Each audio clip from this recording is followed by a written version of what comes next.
Before we get started, this episode contains some descriptions of upsetting violence.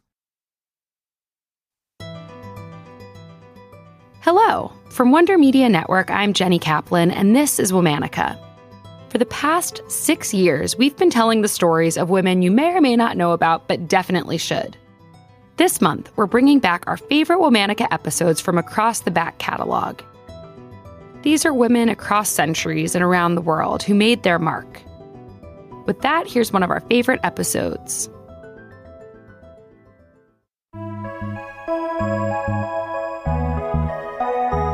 Hello. From Wonder Media Network, I'm Meltem Burak. I'm the host and producer of the podcast Sesta. We aim to harness the power of arts and culture to foster conversation and build peace in Cyprus. I'll be your guest host for this month of Womanica. This month, we're highlighting peace builders. In times of conflict, these women have stepped in, bringing their creativity and insight to help facilitate peace across the globe. Today's Womanican has dedicated her life to speaking out for Indigenous Guatemalans. She fought tirelessly against the human rights abuses that occurred during and after the Guatemalan Civil War and has won a Nobel Peace Prize for her activism. Let's talk about Rigoberta Menchú Tum.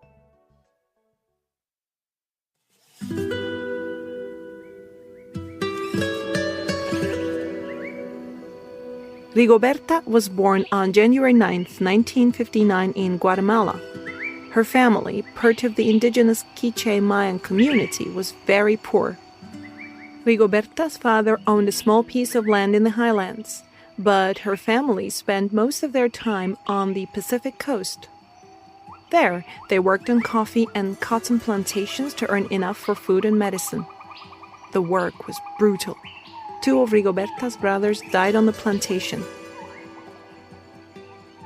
Guatemala's history is marked by battles over democracy, and the U.S. was instrumental in casting the first stones.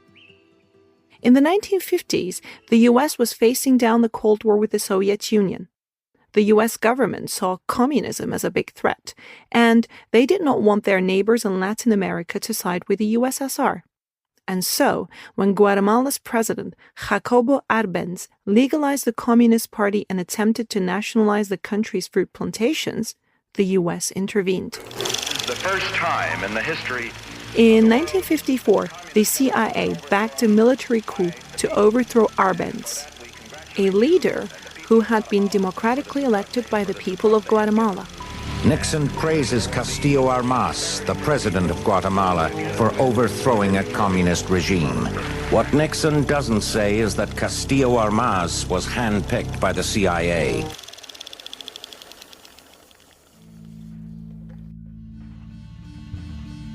This launched the country into a civil war that lasted 36 years. It's estimated that 250,000 Guatemalans were killed. Many were indigenous Mayans. Rigoberta grew up during the Civil War, and she witnessed the displacement, torture, and murder of her people. Rigoberta's father was involved in the Catholic Church and a member of the Committee for Peasant Unity, or CUC, an indigenous labor organization.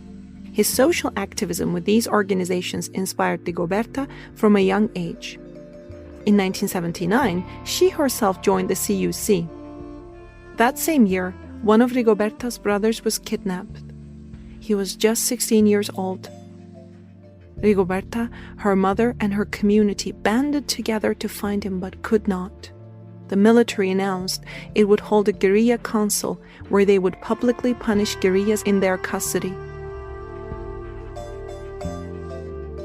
Rigoberta said she walked for an entire day and night to see the proceeding. When she got there, 20 people were unloaded off the army truck. Her brother was one of them. The prisoners had been tortured for 15 days. Rigoberta's brother had been mutilated. Her mother had to keep herself from crying out.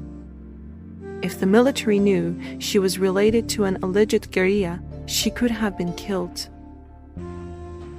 An army captain gave a 3-hour speech threatening the onlookers and describing the torture inflicted on the prisoners. afterward, the prisoners, including Rigoberta's brother, were covered with gasoline and set on fire.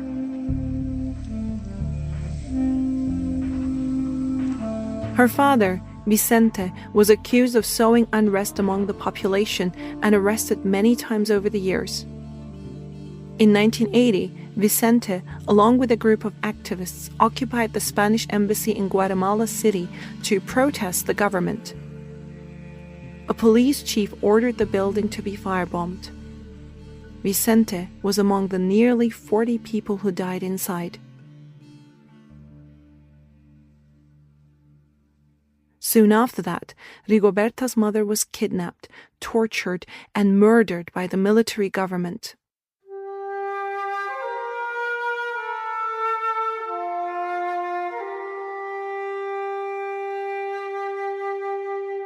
Rigoberta continued her work with the CUC, the Indigenous Labor Rights Organization. She fought for better conditions for farm workers on the coast. And in addition to speaking Quiché, she taught herself Spanish and other Mayan languages. That way, she could teach different communities across Guatemala about resisting military oppression. Rigoberta's activism made her a target for retaliation from the government. She went into hiding in Guatemala and then fled to Mexico. But she continued to organize for indigenous rights from afar. Tens of thousands of Guatemalans fled to Mexico in the early 1980s. Most of them were indigenous Mayans. In 1983, when Rigoberta was in her early 20s, she told her life story to an anthropologist. Over the course of 8 days, they recorded hours and hours of tape. These recordings eventually became the book, I, Rigoberta Menchú, an Indian Woman in Guatemala. The book captivated readers around the world. It was a detailed, painful telling of her life experiences in war-torn Guatemala. And it garnered international support for the Guatemalan resistance movement. In 1992, Rigoberta received the Nobel Peace Prize. At that time, she was the youngest person to have ever received the award and the first indigenous person to do so. She used her prize money to create the Rigoberta Menchú Tum Foundation.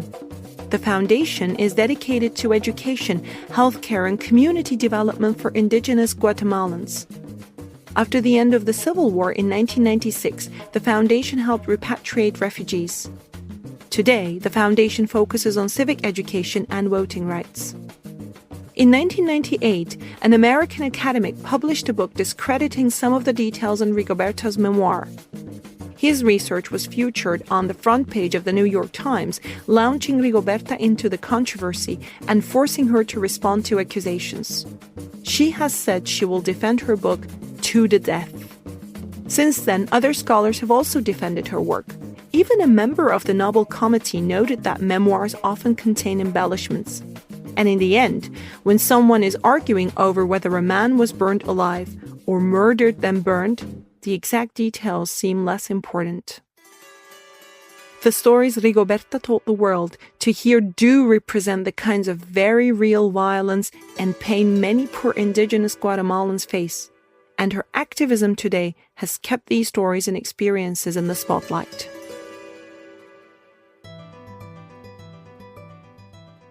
Thank you for listening to this best of episode of Womanica. For more information, find us on Facebook and Instagram at Womanica Podcast.